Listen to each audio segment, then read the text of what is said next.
CPSO presents In Dialogue, a podcast series where we speak to health system experts on issues related to medical regulation, the delivery of quality care, physician wellness, and initiatives to address bias and discrimination in healthcare.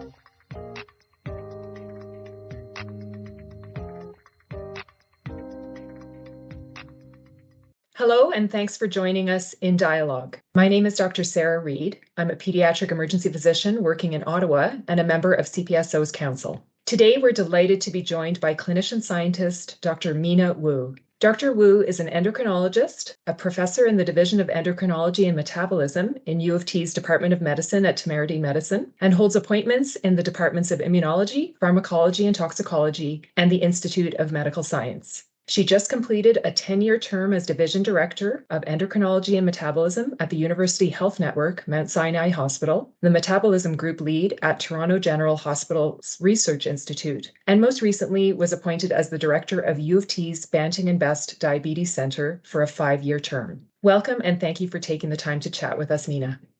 Thanks, Sarah. It's a great honor, and thanks for inviting me. Thanks for the kind introduction as well.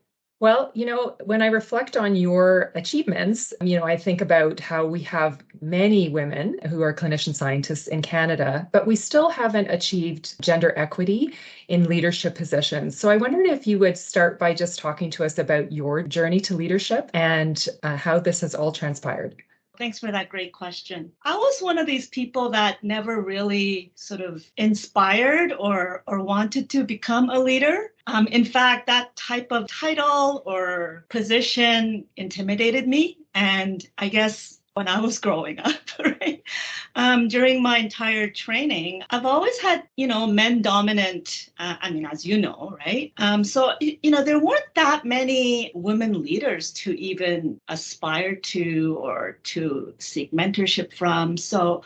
And plus, what I was seeking was to become a clinician scientist, and that alone was an extremely competitive and challenging goal. And so I was very, very busy sort of keeping that afloat and to do that well. And it was challenging, but it was thoroughly enjoyable. And I really flourished in taking that challenge on. And through that experience, I got to meet a lot of people, so many different groups of people that I would have not otherwise met had I not had this career as a clinician scientist. So as a clinician scientist, you almost lead a double life, right? So you're 100% clinician, obviously, but then you also have to be 100% scientist. And these are very, very different groups of people. And as you know, there are many, many scientists that are not clinicians and vice versa. But when you do one or the other, which are in some respect very, very separate, you do actually have to be fully that phenotype. Through that, I had a chance to meet many, many people. And I guess through that, I gained a lot of, confidence. And through that, I saw a lot of really generous, nurturing leaders. And they weren't necessarily women, but they were very embracing of my participation. And I really felt their respect. And I really felt that they valued my contribution in science. So it was really that sort of propelled my, advancement in career. It wasn't that I had this goal of becoming a leader per se, but I really enjoyed contributing to the scientific community, to the clinical community. And just through, my actions, I enjoyed mentoring, especially young women. So it was through that. And then one day, this is maybe 10 years into my independent career as staff endocrinologist. And actually at that time I was at St. Mike's. I was, so that's where I got hired as a clinician scientist. And I've always had great mentors. And, endocrine community is quite small. And I've always had incredibly smart, powerful leaders in our division who I've sought a lot of mentorship from.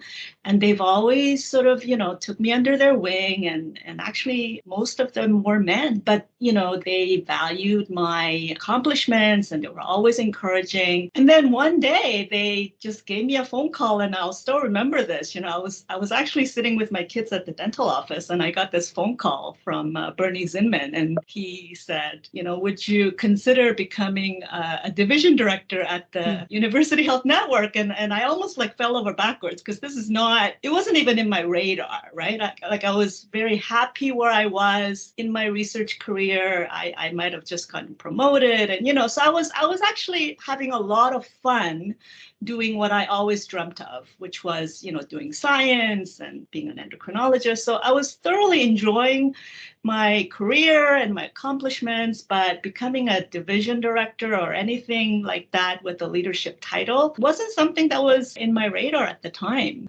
I think there's a couple of really interesting threads there. So at the beginning, you were sort of talking about how you didn't see anybody, necessarily women in leadership roles, or a lot of men. And so that sort of goes to this representation piece where maybe you didn't see yourself in those roles. Exactly. But now you're somebody who others will see. So I just wonder if you could reflect on that. And then I'm going to pick up on something else as well. Yeah. So I think that's really, really powerful, right? And, to be honest, when I was considering this leadership position 10 years ago, those are not things that I was even thinking about. I was sort of just overwhelmed by the time commitment. I had full family. And so it was mostly that, like, can I do this? And I wasn't even thinking about, I'm the first woman to be doing, like, even though I was, that wasn't really one of my primary factors that was in the decision-making process. But it was more that I already had a very, very full plate. And, I didn't want to take on something that I wasn't going to do well in. And because this is not something that had any objective measures and hadn't done it, it took me a long, long time to finally decide. But 10 years later, now that I've done this, I have become increasingly appreciative of the fact that I took on this role and how important it is for others. So when I took on this job, I was very self-centric in terms of all the decision-making process that took me to this job. But through the last 10 years, if I were to reflect, I would definitely say how important it was for me. And I have no doubt that I've really touched lives of many, many women, in particular in my division, trainees. As you know, endocrine is a very female-dominant subspecialty, right? So it's a little bit embarrassing that it's in 2013 that we had the first woman division director at the Toronto General Hospital. So, we're still a little bit behind, like, for sure. And in my tenure, I've had the fortune of a lot of actually women leaders that surrounded me, So we had 2 past chairs in the Department of Medicine were women, and they were very vocal. And, none of this just happened. I think you have to be very, very deliberate. Yeah, for sure. Mm-hmm. Yeah, it's that critical mass, right? We need, like, around the table. And so to have that and to have the leadership structures actually purposefully looking at diversity, right? To have that appropriate representation. I'm in pediatrics, so I know what you mean by a female dominated specialty, right, for sure. Yeah. Exactly. So, just simple thing like awareness, right? So my past chairs, they would have, like Jillian Hawker, for example, she has held these annual Women's Day summits. In the beginning, I felt very lukewarm because I'm so busy and, I didn't want to, like, a whole day to dedicate to something like this, I felt was a lot. But then I would attend and I'd be so inspired, and so even though it might be obvious, right, to really dedicate a whole day and to have these inspiring women leaders and speakers, not just medicine, but all sectors, we could learn from them. And I think it's really, really important that it's vocalized, there's acknowledgement and inequities that we need to recognize. For sure. You also sort of mentioned, so you've really been thoughtful around mentorship for younger women who are coming through, and perhaps, somebody tapped you on the shoulder and saw you as a leader before you saw it yourself, and the importance of that mentorship. And I sort of was reflecting when you were talking about, like, the allyship that you experienced as well, right? Through these many male leaders who actually saw you, nurtured your career, and helped you on this trajectory. Can you comment on that? for sure. So I think when we're in the midst of developing our career, we don't have a lot, like we're too busy, right? So we don't really have a lot of chance to reflect on ourselves. But it's more often, I think, that others see your potential before you yourself see your potential. So I've had a lot of moments where, others saw me as a future clinician, scientist before I did. And I have many, many examples like that. But, when they vocalize how they feel about their confidence about you and things like that, that's very, very meaningful, actually. And that really gives you confidence to really further proceed with your attempts. So I do the same thing. When I sit down with younger people that are contemplating what to do, I really tell them that they're already very, very accomplished, because many of us in medicine, we don't have time to do that often. We're too busy doing what we do. And we often don't take the time to sort of remind them that, they've already gotten into medical school. They've already gotten into these competitive programs. I mean, they're really the cream of the crop already, right? And sometimes you need to be told that, right? And then for them to be considering these very, very higher level education, I mean, you don't often get there unless you're very, very accomplished, right? So I really go out of my way to tell them that, because, I benefited from that a lot. And so I want to do the same. Yeah, and they sure. really appreciate it. I'm sure they do. And I mean, it's also sort of trying to narrow that confidence gap, right? Like you have the skill set. So what is it that allows you to take that next leap or that next step into something that's maybe perhaps a little bit unknown, like a leadership position? Right. Exactly. So as you sort of step into this new role at the Banting and Best Diabetes Center, what are your goals as you move forward? So that's a really good question. So I've just taken on this role. It started in the summer of last year. So I'm still trying to pave my ways, and we still haven't even gotten around to making a strategic plan. So there's a lot of sort of big plans that I've been thinking about that hasn't actually materialized as of yet. But it's sort of a bigger challenge than, let's say, the division director that I was heading over the last 10 years, where there were defined members and I had defined roles, and it was, in hindsight, very much defined for me, and the position was very well laid out. I guess my new position as the BBDC director is similar in that it does have an amazing legacy, right?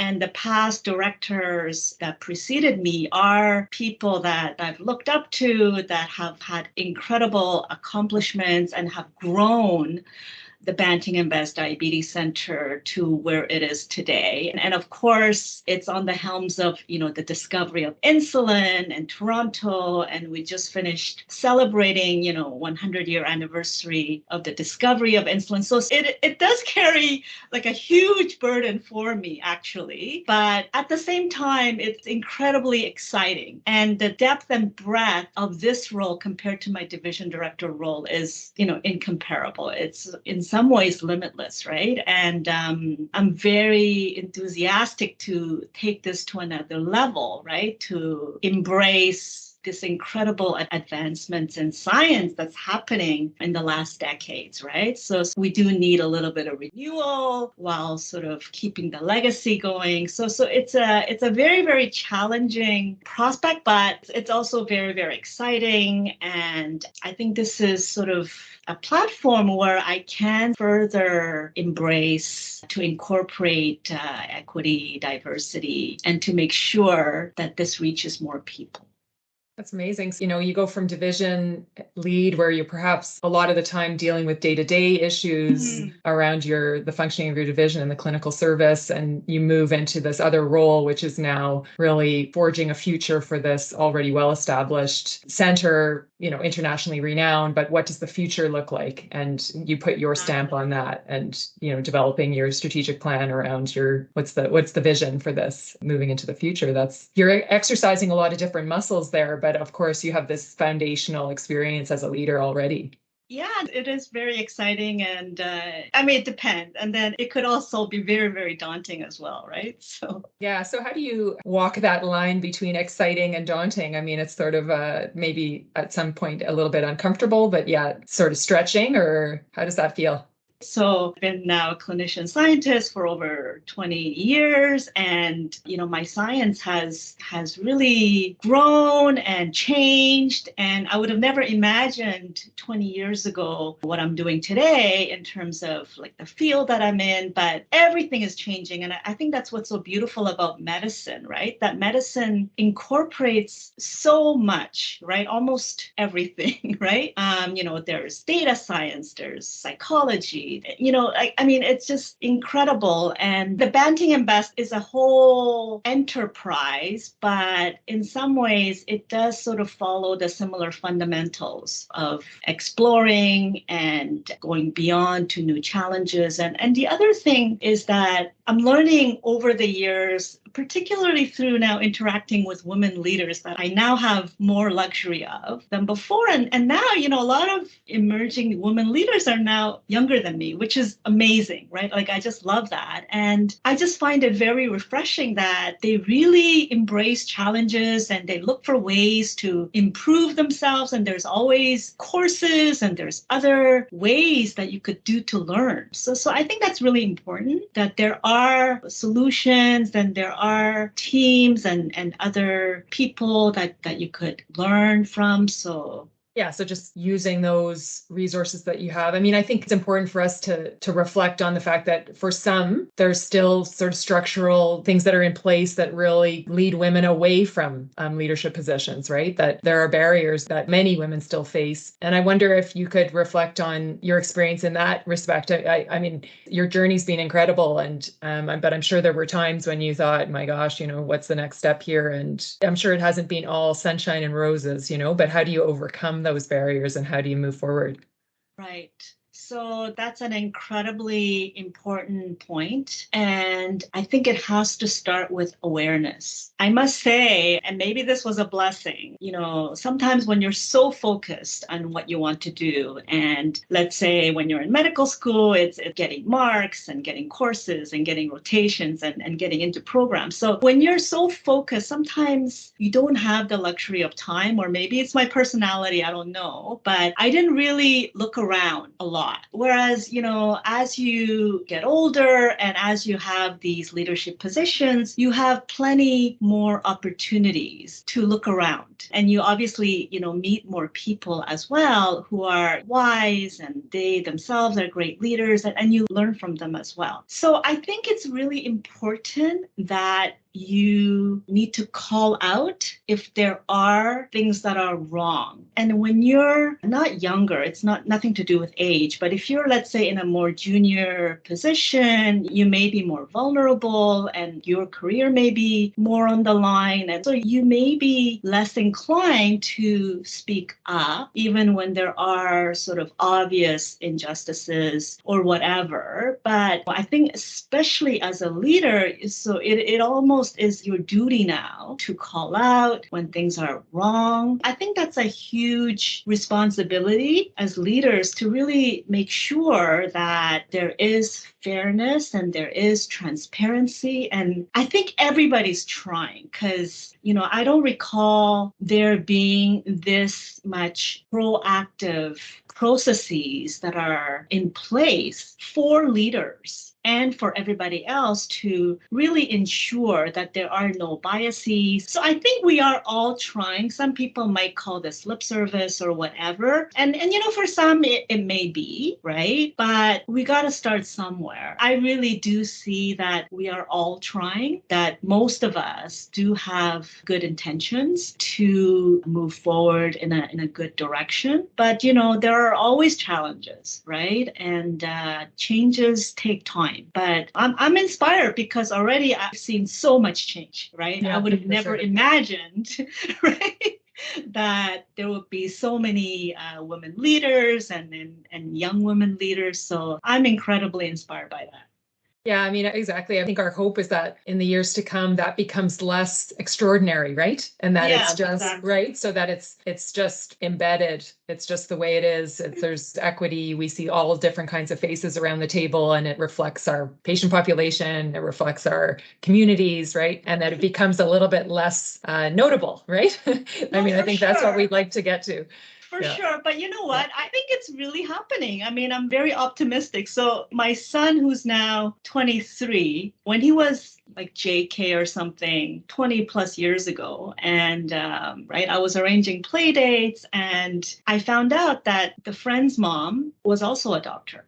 Okay, just through arranging this play date. And my son said something that made my day. I repeat this story all the time. Oh, and then I found out that the mom's husband was also a doctor. But my son went, oh, I didn't know men could be doctors. Because he knew that both the moms were doctors.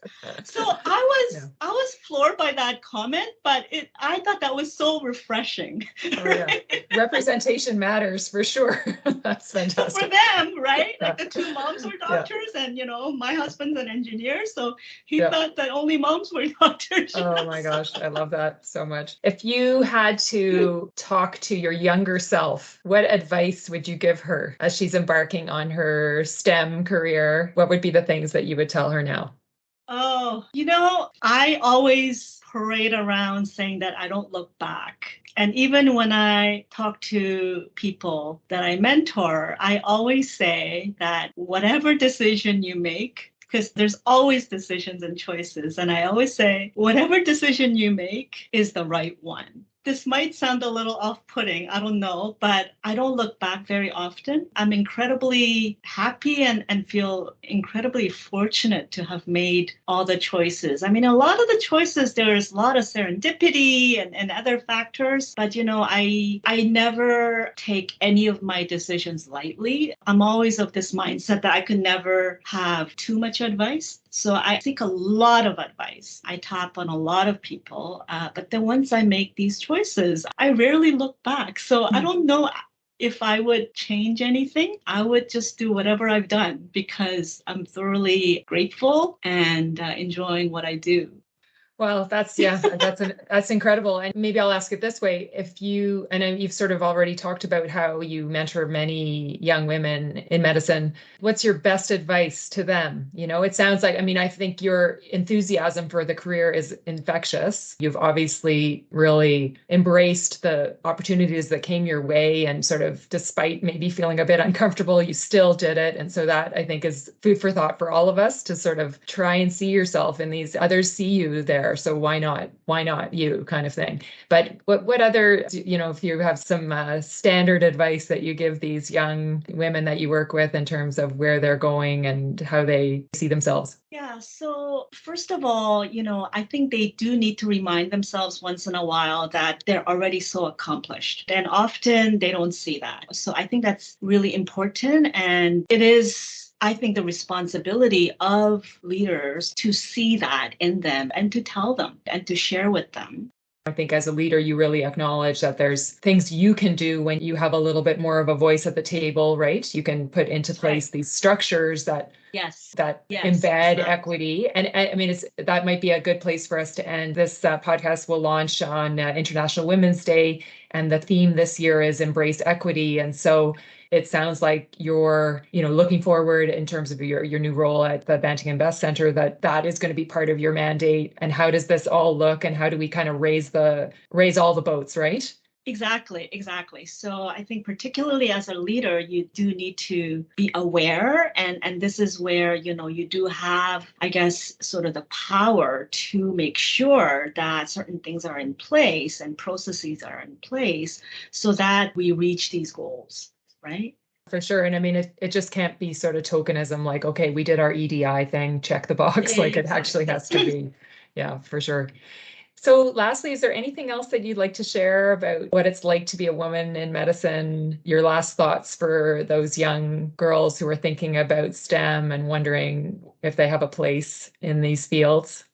Oh, absolutely. I think women physicians and women scientists, it's such an incredibly gratifying job and life. And, there's definitely many of us, and I'm sure just through our examples and our joy, we will continue to inspire lots of young girls. But on the other hand, it has to be deliberate. I'll just give you an example of engineering where, like, the new dean, like, she would go to high schools, right? And to really promote, because there's a huge inequity there in in engineering, and there's absolutely no reason for that. So I think medicine, even, in my class, it was, I think, like 50-50. But of course, that's not the same in the leadership roles, right? So that we touched on. You do, particularly in your role as a leader, has to be deliberate, right? But I think things are moving forward, and it's very inspiring, I think, for young people to continue to aspire as they see more and more examples of